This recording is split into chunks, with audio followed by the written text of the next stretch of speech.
Estamos começando mais um HDL Podcast e hoje para fazer uma pergunta intrigante a você. Salomão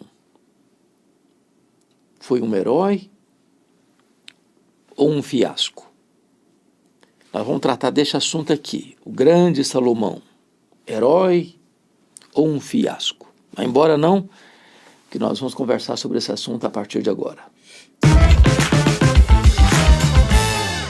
Salomão, rei de Israel, é o herói para muitos políticos, empresários, palestrantes. É um ícone da sabedoria, da prosperidade e da riqueza. Para muitos ele foi o grande expoente do empreendedorismo. Um homem que vai demonstrar sabedoria incomum e riqueza colossal. Eu queria olhar para a vida deste homem e tirar da sua biografia alguns exemplos e alertas para a nossa geração. Primeiramente, Salomão foi filho de Davi e Batseba. Batseba tornou-se mulher de Davi numa circunstância muito vergonhosa. Ela era mulher de um soldado de Israel, um dos valentes de Davi. E Davi a viu se banhando, foi atraído, mandou chamá-la, coabitou com ela, ele engravidou. E Davi viu-se encurralado, porque o marido da mulher estava na guerra. E ele então mandou trazê-lo e percebeu que a situação era tão complicada que não dava para administrar a situação. Então ele mandou matar o marido da mulher, de Batseba. E casou-se com ela. E o filho do adultério morreu. Agora o segundo filho é Salomão. E Deus amou Salomão. E Deus disse para Davi que Salomão, o filho de Batseba, haveria de sucedê-lo no trono. Então, esse menino foi criado com muito desvelo. Foi chamado também de Jedidias, o amado do Senhor. Salomão, o homem da paz, o pacífico. E ele cresceu assim, sabendo que ele seria o sucessor do seu pai, uma vez que Davi foi o maior rei de Israel. Mas ele enfrentou dois problemas, porque seu irmão, Absalão, conspirou contra o pai para matar o pai e para tomar o trono do pai, mas não logrou êxito. Absalão foi morto nessa empreitada de rebelião. Agora Davi, já no final da vida, já velho, já acamado, enfrenta um outro problema, porque seu filho Adonias usurpa o poder, se autodeclara rei, convoca os irmãos para participarem da festa de posse, e então ele se declara o sucessor do pai, ainda que o pai ainda estivesse vivo.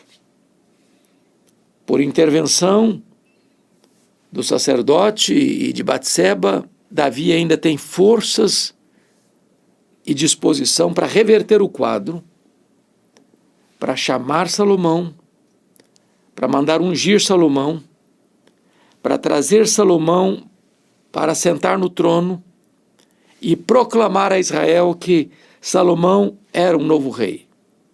Isso levou Adonias a ficar numa situação de muito desconforto, e Adonias precisou se refugiar no templo, e mais tarde ele não cumpriu as ordens de Salomão e morreu pelas mãos de Salomão. Salomão então começa o seu governo de uma maneira muito positiva, humildemente pedindo a Deus, porque Deus disse para ele: você pode pedir o que você quiser. E ele não pediu riqueza, ele não pediu a morte dos seus inimigos, ele pediu a Deus discernimento, sabedoria para governar o povo. Deus agradou-se do seu pedido e Deus deu a ele sabedoria incomum e riqueza colossal, a ponto da Bíblia afirmar que ele foi o homem mais sábio da sua geração e o homem mais rico da sua geração. Deus deu a ele paz nas fronteiras. Deus deu a ele prosperidade dentro dos muros. E ele teve um reinado próspero, conquistando terras, conquistando povos, recebendo tributos, recebendo proventos de todos os lugares do mundo, a ponto de tornar-se um rei opulento de um reino muito, muito, muito poderoso. É muito importante que Deus deu a ele também o privilégio de realizar o sonho de seu pai, porque o sonho de Davi era construir o templo para adoração a Deus em Jerusalém, para que a arca da aliança não ficasse em tendas, mas fosse colocado no templo. Davi chegou a reunir toda a riqueza necessária para a construção do templo. Ele mesmo doou do seu próprio ouro, das suas próprias riquezas, as dádivas necessárias para a construção do templo. E foi Salomão quem teve o privilégio de erguer e erigir em Jerusalém o magnificente templo de adoração a Deus. Além do templo tão belamente construído, tão regiamente construído, com os metais mais nobres, com as madeiras mais nobres, também ele edificou em Jerusalém palácios, de tal maneira que o seu reino era um reino de muita riqueza e de muita opulência. Mas notem, eu vou pedir permissão a você para trazer à sua memória esclarecida algo muito curioso. Porque muito tempo antes, 500 anos antes, na época de Moisés, Deus, sabendo que chegaria um dia em que Israel pediria um rei, estabelece já lá na lei, conforme Deuteronômio 17, 14 a 20, os critérios, o job description para o rei de Israel. E Deus estabelece 3 condições e uma orientação. Primeiro, o rei de Israel não deveria multiplicar para si cavalos. Por quê? Porque ele não deveria confiar no poder militar, no exército, na força bélica. Segundo, o rei de Israel não deveria acumular para si ouro, para não confiar na sua riqueza, na sua opulência econômica. Terceiro, o rei de Israel não deveria multiplicar para si mulheres. Naquele tempo os reis casavam-se com muitas mulheres. E a questão não era tanto a questão de devassidão moral ou poligamia, mas esses casamentos eram casamentos diplomáticos, políticos, de alianças com outros povos, outras nações. E o risco que estava por trás é que essas mulheres, oriundas de diversas nações pagãs, com as suas crendices, com as suas divindades, com sua idolatria, haveria de, ao vir para Jerusalém, num casamento poligâmico, fazendo parte do harém do rei, acabava assim corrompendo o coração do rei e induzindo o rei à idolatria. Então Deus estava estabelecendo esses critérios para prevenir o futuro rei de Israel contra esses perigos. Mas mais do que isso, o rei de Israel haveria de escrever essas normas num livro. E esse livro deveria estar na sua mesa. E ele deveria ler essas orientações todos os dias para as cumprir, para que o seu coração ficasse sempre antenado com este projeto divino para o futuro rei de Israel. Pois bem, Salomão, ao longo do tempo, de 40 anos de reinado, vai perdendo esses princípios. Ele foi um homem extraordinário, é bem verdade. Enquanto ele temeu a Deus, enquanto ele serviu a Deus, Deus o fez prosperar, Deus o fez um homem conhecido no mundo todo. As nações admiravam da sua sabedoria.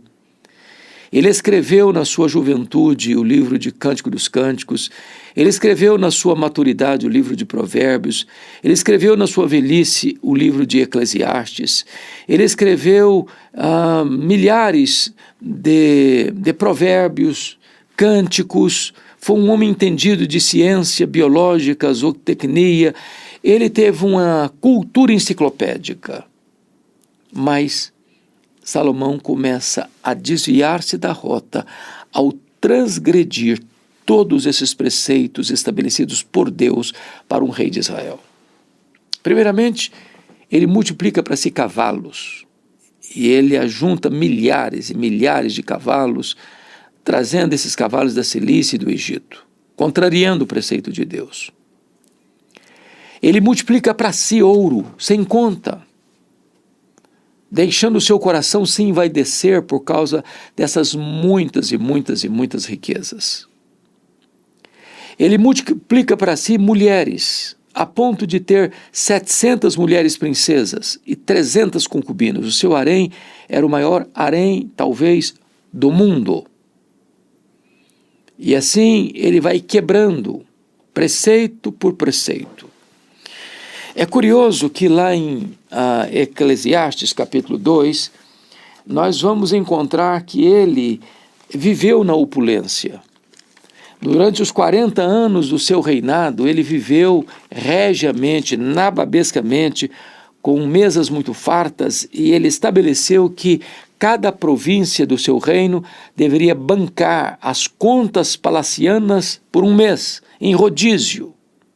De tal maneira que ele viveu no luxo, mas foi o povo que precisou pagar a conta da sua riqueza, do seu luxo, das suas regalias palacianas. E vale destacar que este homem começa a viver para o prazer. Eu vou ler para você aqui Eclesiastes capítulo 2, versículo de 1 a 11, que ele começa a fazer muita coisa, mas não é pensando no povo. Não é para o benefício do povo, é para o seu desfrute, é para o seu deleite. Ou seja, em vez do rei viver para atender às necessidades do povo, para ser um diácono do povo, para ser um servidor do povo, ele foi rei para que o povo pudesse servi-lo, o povo pudesse atender às suas regalias tão exorbitantes. E em Eclesiastes capítulo 2, ele começa a buscar a felicidade na bebida, se entregou à bebida, começou a buscar festas, começou a grandes realizações. Veja você, Eclesiastes 2,4 diz: empreendi grandes obras, edifiquei para mim casas, plantei para mim vinhas, fiz jardins e pomares para mim, e nesses plantei árvores frutíferas de toda espécie, fiz para mim açudes, comprei servos e servas, possuí bois, amontoei também para mim prata e ouro, cantores e cantoras. Note que ele fez tudo isso para ele, para mim, para mim, para mim. Ou seja, é um rei rico governando um povo pobre. Mas ele diz mais ainda, ele tornou-se um homem tão apaixonado pelas coisas da carne que ele diz, ele se proveu dos filhos dos homens, mulheres e mulheres, a ponto de ter 1000, podendo rodiziar, ficando com a mulher e só repeti-la daqui a 3 anos. Este homem tornou-se famoso, a ponto de dizer, engrandeci-me e sobrepujei-me a todos. Ele estava no centro do universo. Tudo girava em torno dele. Ainda diz mais, tudo quanto desejar os meus olhos eu não neguei, não privei o coração de alegria alguma. Ou seja, tornou-se um rei hedonista. que viveu no luxo, no fausto, com banquetes opíparos, tendo na sua mesa mais 1000 mulheres, mais os comensais, mais os ministros, mais os líderes. Ou seja, o palácio era uma festa permanente durante 40 anos. Quem pagava a conta? O povo. A ponto dele fazer outra coisa terrível. Ele começou a instituir a escravidão e tinha feitores de escravos. Ou seja, enquanto o rei está vivendo no luxo, no ouro, nas pratas, nas pedras preciosas, em palácios de cama de marfim, de trono de marfim, coberto de ouro, o povo estava lá na ponta, ralando, debaixo do açoite, trabalhando forçado para manter as regalias de um homem que quer viver no luxo e não se importa com o povo, mas explora o povo para viver no fausto e na riqueza. Esse não era o projeto de Deus. Aliás, o projeto de Deus para o líder é de um líder servo. É por isso que o maior de todos os líderes, o Filho de Deus, sendo Deus, não julgou como usurpação ser igual a Deus. Antes a si mesmo se esvaziou, assumindo a forma de servo, humilhando-se até a morte e morte de cruz. Ele não veio para ser servido, ele veio para servir. E este é o modelo do líder dentro do projeto de Deus, que quanto maior você for, mais servo de todos você deve ser. Então não era o projeto de Deus que o rei vivesse nababescamente às custas de um povo que estava sendo esfolado, explorado por pesados tributos. Mas o rei Salomão, ainda nessa descida, nessa ladeira abaixo, ele comete outros erros. Primeiro, ele está vivendo no luxo. Segundo, ele está vivendo na exploração do pobre. Terceiro, ele está desfrutando de um conforto em detrimento do sofrimento do povo. Depois, esse homem contraria os preceitos divinos para a monarquia em Israel, multiplicando para si cavalos, multiplicando para si ouros, multiplicando para si mulheres. E mais, chegou um momento em que, na velhice, o amor das mulheres suplantou no coração dele o amor ao Senhor. E esse homem que foi tão fiel e zeloso em edificar a casa de Deus, agora vai construir capelas, santuários para deuses pagãos, defronte ao templo de Jerusalém. Agora ele vai favorecer e promover a idolatria em seu reino. Agora a estultícia e a cegueira espiritual tomou conta dele. Mas ele dá um passo além. E ele também agora pessoalmente começa a se prostrar e a adorar esses deuses falsos, esses deuses pagãos. Seduzido e induzido pelo amor de suas mulheres, ele se torna um idólatra. Ele vai ao fundo do poço. Ele perde por completo seu compromisso com Deus. A sabedoria que ele havia recebido tornou-se estultícia. A riqueza que ele havia acumulado era para o seu conforto, em detrimento do povo que trabalhava debaixo da chibata e do povo que recebia como recompensa pesadíssimos tributos e impostos. É o rei rico e o povo pobre. Parece-nos que esse problema é um problema recorrente, porque quanto mais insensato é um líder político, é um governante, mais ele pesa a mão sobre o povo, aumentando impostos.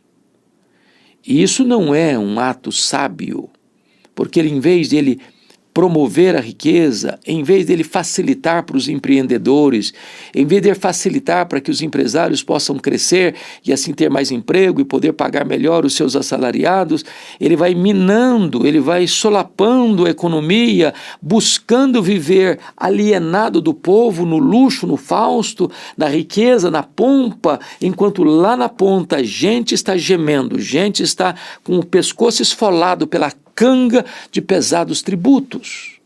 Foi isso que aconteceu com Salomão.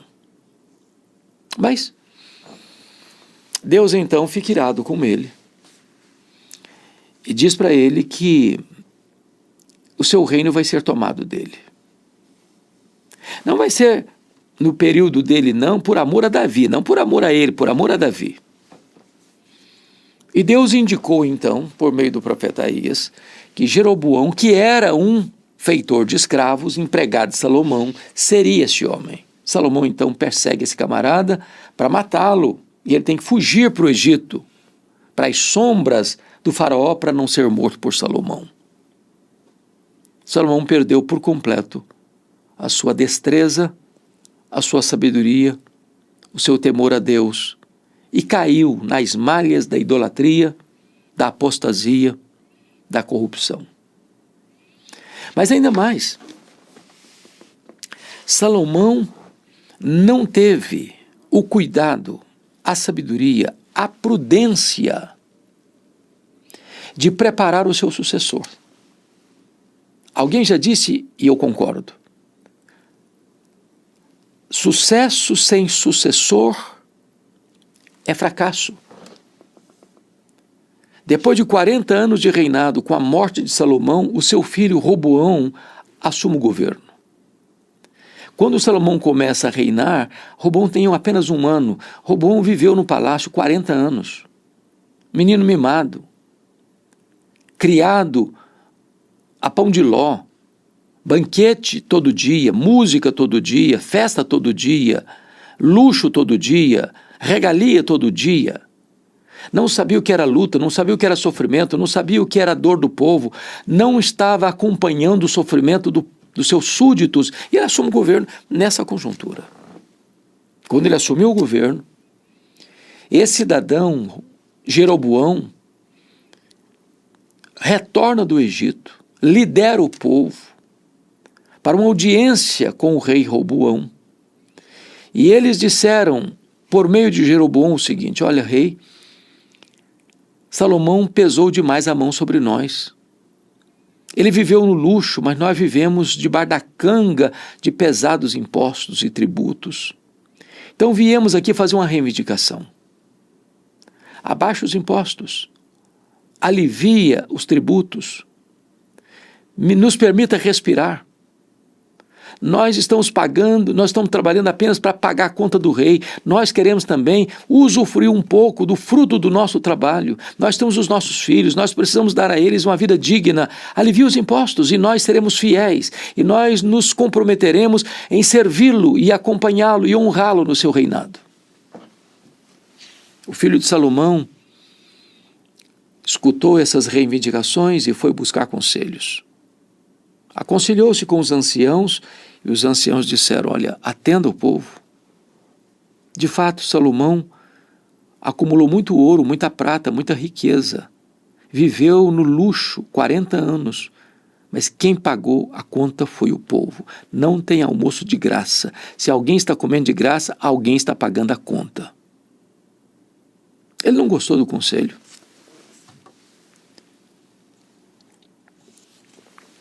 Ele foi buscar o aconselhamento com os jovens, talvez criados como ele, sem experiências da vida, sem ter que pagar a conta. E os jovens disseram: não, atenda o povo não. Diga para esse povo que o seu dedo mínimo é mais forte do que o braço do seu pai. Que o seu pai os afligiu com açoites, mas você vai afligi-los com escorpiões. Faça esse povo tremer nas bases, porque esse povo só vai ser submisso a você se você engrossar a voz, engrossar o caldo para o lado deles. E Roboão, filho de Salomão, sem qualquer sabedoria,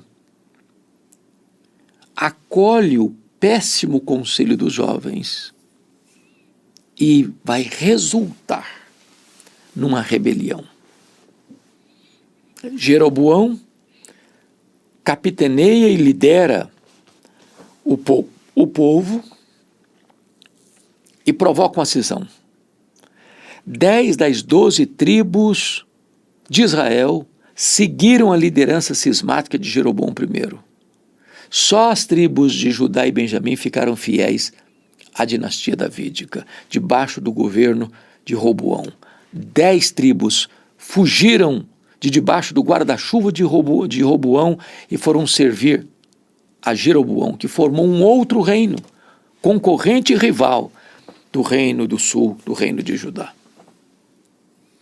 Esse Jeroboão I teve a oportunidade de acertar as coisas, mas insensatamente ele tomou a decisão errada. O que é que ele fez? Construiu novos templos. Lá no norte em Dan, lá no sul em Betel. Fez 2 bezerros de ouro, colocou um em Dan e outro em Berseba e disse para o seu povo: não é preciso ir a Jerusalém para adorar. Vamos adorar aqui mesmo. Nós agora temos novos deuses, novos templos, novos sacerdócios, novas liturgias. Agora nós vamos fazer a coisa do nosso jeito. E preste atenção nisso. Preste atenção nisso. Esse reino, chamado Reino de Israel, o Reino do Norte, também chamado de Efraim às vezes, durou de 931, na morte de Salomão, até 722. Nesse período nós tivemos 19 reis, em 8 famílias diferentes governando. Todos esses 19 reis andaram no caminho de Jeroboão, ou seja, não se apartaram da idolatria. Se curvaram aos bezerros de ouro. Chafurdaram-se na idolatria mais tosca. Essa tragédia toda da idolatria que governou as 10 tribos de Israel até o seu exílio na Assíria ou pela Assíria em 722, nasceu dentro do palácio de Salomão. Todos os 19 reis foram maus.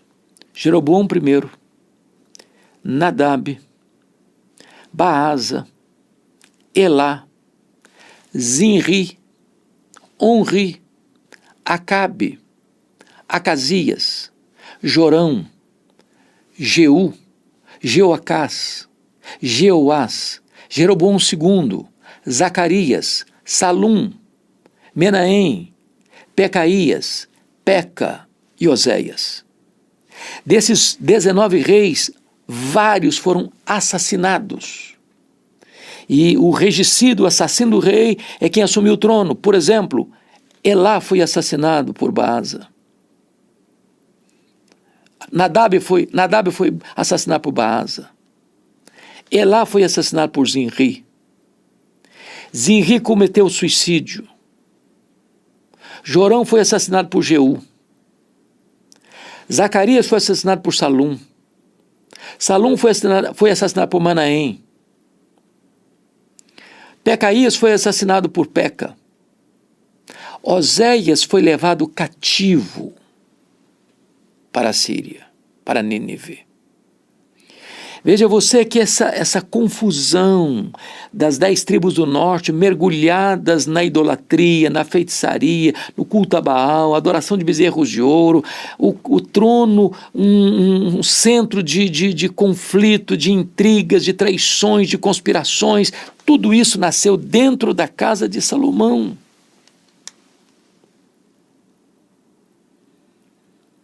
Ele conclui o seu governo de maneira terrível, se curvando a deuses falsos. E dali para frente, durante 209 anos, essas 10 tribos do norte nunca se apartaram da idolatria, nunca. Então eu preciso afirmar que Salomão, em vez de ser um herói, termina o seu reinado e deixa um legado que foi um verdadeiro fiasco. Fiasco. Agora, lição. Isso é um alerta para nós. Porque não basta começar bem, é preciso terminar bem. Não podemos negociar princípios e valores. Ele começa tão bem, humilde, dependendo de Deus, pedindo sabedoria para Deus, e Deus abençoando a vida dele. Deus deu sabedoria, Deus deu riqueza, Deus o abençoou, Deus o honrou, Deus o fez prosperar. Israel tornou-se um grande reino, poderoso reino, conhecido não só internamente, mas no mundo todo, e ele jogou tudo isso fora. Foi um fiasco. Cabe a você e a mim botarmos a boca no pó e pedirmos: Deus, tenha misericórdia da minha vida. Isso também é um alerta para os reis, para os presidentes, para os governadores, para os prefeitos, para os gestores públicos. Tem muitos gestores, desde a presidência de um país a um prefeito de uma pequena cidade, que às vezes ficam criando impostos e mais impostos, tributos e mais tributos, esfolando o povo para viver nababescamente, no luxo, quando o papel do governante é servir o povo em vez de se servir do povo.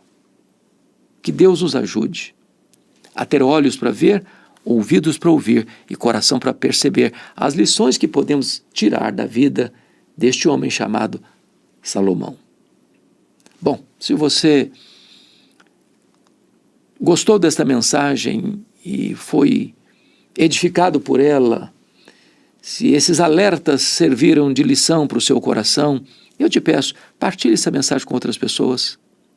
Ajude-nos a espalhar esta notícia de que precisamos temer a Deus, porque o temor do Senhor é o princípio da sabedoria.